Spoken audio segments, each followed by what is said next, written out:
able and have the time to walk and bike and use transit to access different places. So I feel that is my responsibility, not just as a transportation planner, but also as a citizen to do so.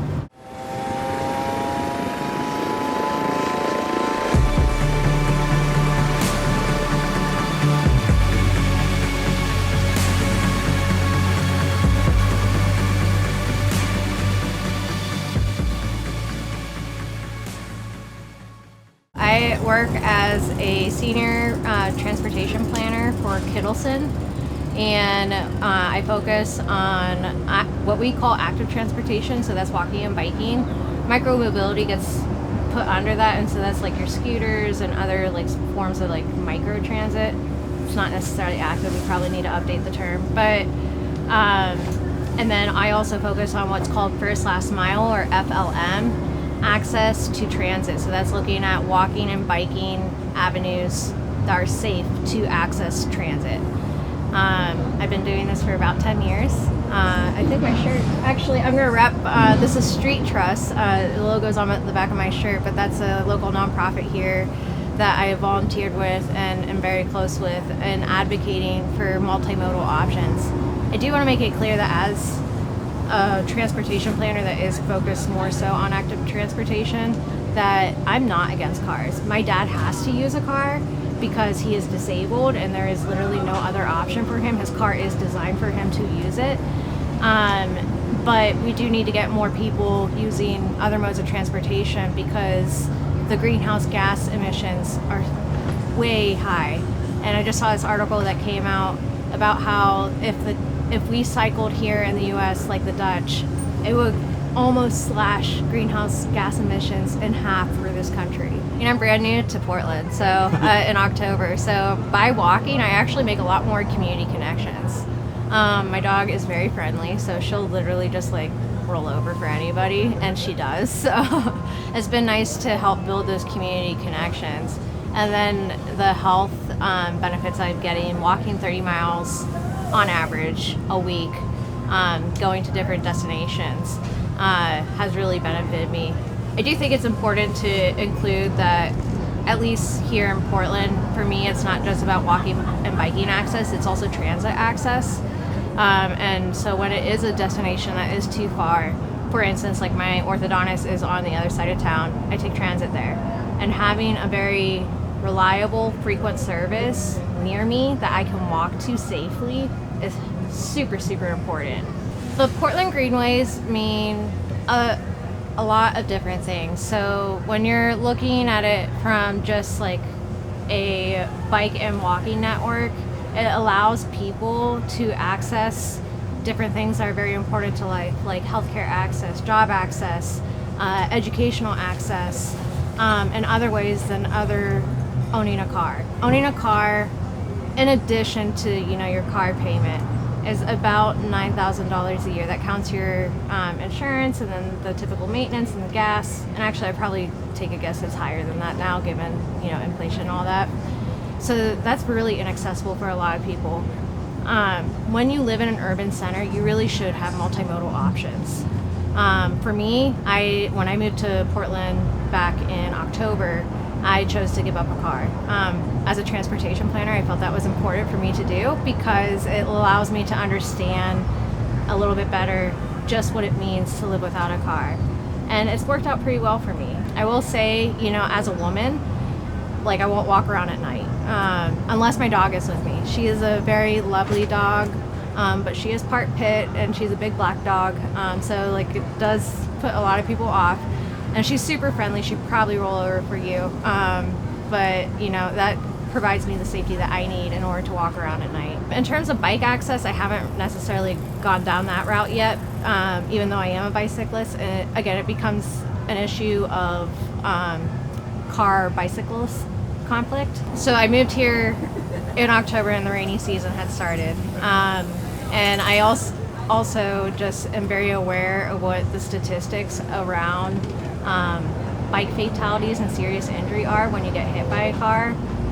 For every 10 miles a car is going, if you get hit by a car, your chances of survival just plain survival go down by about 25%. So already at 40 miles an hour, it's almost guaranteed you're going to die. And although Portland has really amazing bike facilities, including like extensive greenways like the Rainbow Road, the majority of the facilities are not that. They are unprotected bike lanes, sometimes sharrows, which on neighborhood streets is fine, but when you're talking about an arterial road going beyond 35 miles an hour, such as Sandy Boulevard, I believe that is actually the speed limit on Sandy, it's just not safe. I also am very aware too of how drivers behave. I don't want to scare people, but I will be honest that we do know that when drivers go beyond 15 miles an hour, their attention suffers in some capacity. Also, at any given time during the day, not just at night, 7 out of 10 drivers are not okay to be on the road. That's not just drinking or drug use. That is, having a kid crying in the back seat, texting and driving, or whatever situation is happening. It distracts the driver and it increases the likelihood of any kind of collision, not just with bikes. But I am not as protected. So, and then when you add weather in that, it makes it a little bit harder. I've already had close calls as a walker.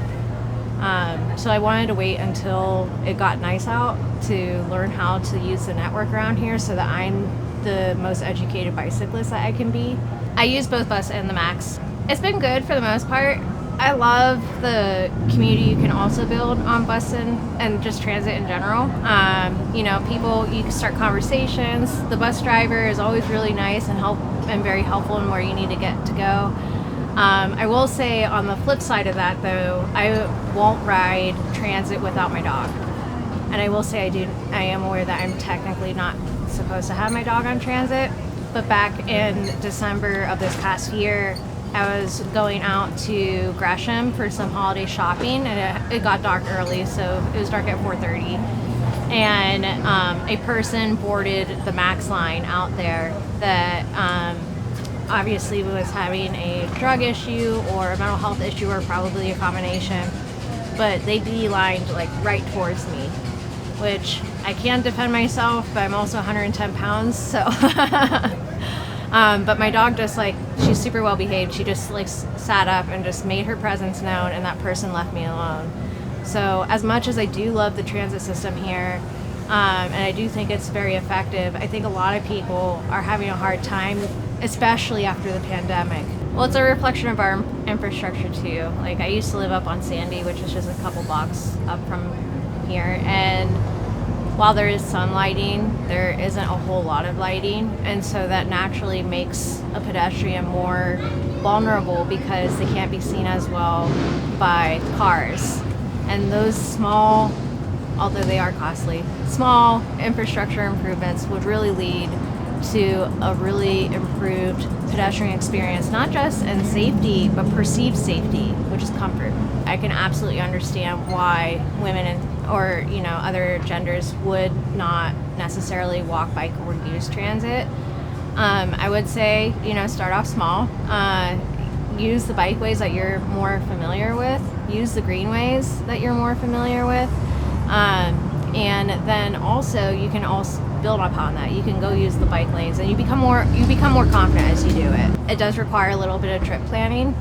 And again, for women, we do know that they tend to make more auxiliary trips than what men do. So by a commuting trip, we look at, there's commute trips and non-commute trips. Commute trips are those that go strictly to work and back. Non-commute trips are everything else. Women do both, typically. And so there needs to be, on our employers' ends, and on our personal ends as well, that space to be allowed to take different trips by walking and by biking and taking transit in combination with those methods, in order to not just support physical and mental health, but also support our environmental health. We all benefit when we do that.